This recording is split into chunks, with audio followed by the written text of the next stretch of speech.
Bumaba pa ang bilang ng mga Pilipinong walang trabaho noong Nobyembre 2023 batay sa Labor Force Survey ng Philippine Statistics Authority o PSA. Ito ang pinakamababang unemployment rate na naitala sa loob ng halos 2 dekada. Si Naomi Tiburcio sa report. Rise and shine, Naomi.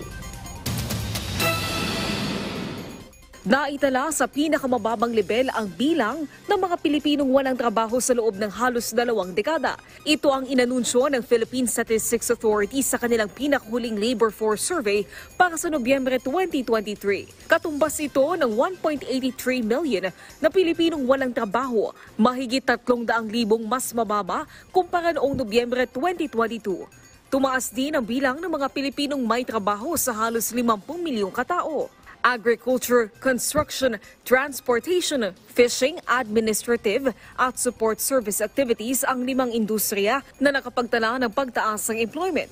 Nakikita naman natin, and this is not just itong month ng November, talagang pag fourth quarter because of the holidays, no, maraming mga activities tayo. So doon namin nakita na tumaas yung bilang ng mga employed persons, particularly yung mga self-employed, without employees. Bahagya namang tumaas ang underemployment o ang bilang ng mga Pilipinong hindi sapat ang kinikita at may mahigit isang trabaho.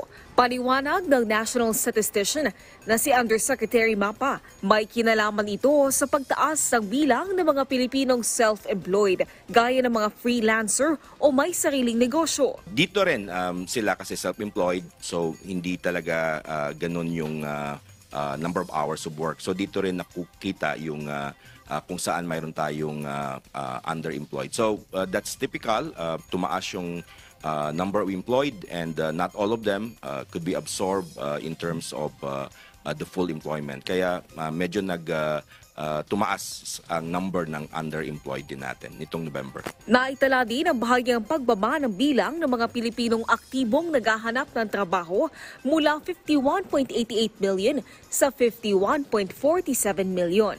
Ayon sa National Economic and Development Authority o NEDA, dumami kasi ang responsibilidad ng ilang Pilipino sa pamilya, pag-aaral at iba pa.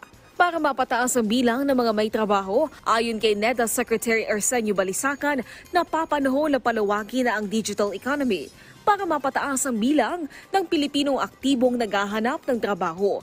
Halimbawa na lang ang alternatibong work arrangement na may kinalaman sa digitalization para sa mga Pilipino, lalo na sa kabataan, kababaihan at mga nasa creative sector. Mahalaga din aniya ang liberalization reforms para mahikayat ang investment sa bansa, lalo na pagdating sa digital infrastructure para madagdagan ang dekalidad ng trabaho para sa mga Pilipino. Naomi Tiburcio para sa Morning Show ng Bayan, Rise and Shine Pilipinas.